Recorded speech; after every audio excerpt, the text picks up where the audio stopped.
পরপর তিনটা অবৈধ এবং অনির্বাচিত সরকার ছিল, যাদের ক্ষমতার উৎস জনগণ ছিল না, ছিল রাষ্ট্রযন্ত্র।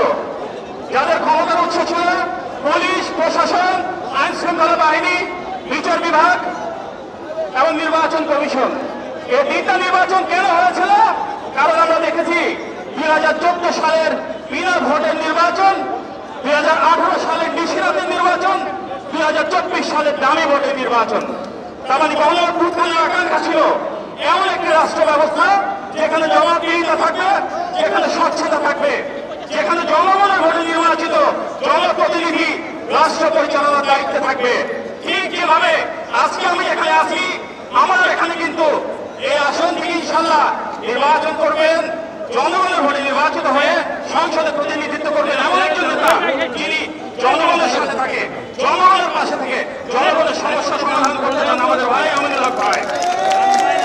গণঅভ্যুত্থানের আকাঙ্ক্ষা ছিল এমন নেতৃত্ব রাষ্ট্র পরিচালনা করবে, যেমন ভাবে আমরা দেখছি আজকে আমাদের মাঝে উপস্থিত হয়েছেন আমাদের জাতীয় স্থায়ী কমিটির সম্মানিত সদস্য জনাব সালাউদ্দিন আহমেদ ভাই, যিনি গুম হয়েছিলেন, নিগৃহীত হয়েছিলেন, কিন্তু বাংলাদেশের স্বাধীনতার স্বার্থে, সার্বভৌমত্বের স্বার্থে, গণতন্ত্রের স্বার্থে অবিচল থেকে অসাধারণ ভূমিকা পালন করেছেন।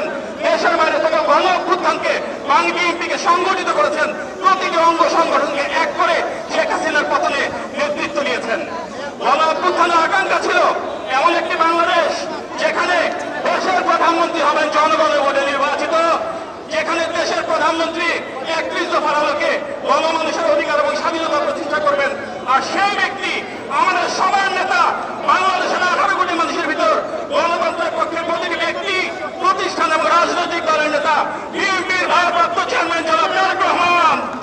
আমরা বিশ্বাস করি ওনার নেতৃত্বে আমরা বাংলাদেশের জনগণের অধিকার জনগণের কাছে ফিরিয়ে দিয়ে গণমানুষের জন্য উন্নয়ন এবং উৎপাদনের রাজনীতি এবং স্বচ্ছ এবং জবাবদিহিমূলক রাষ্ট্র ব্যবস্থা পুনরুদ্ধার করবো ইনশাল্লাহ।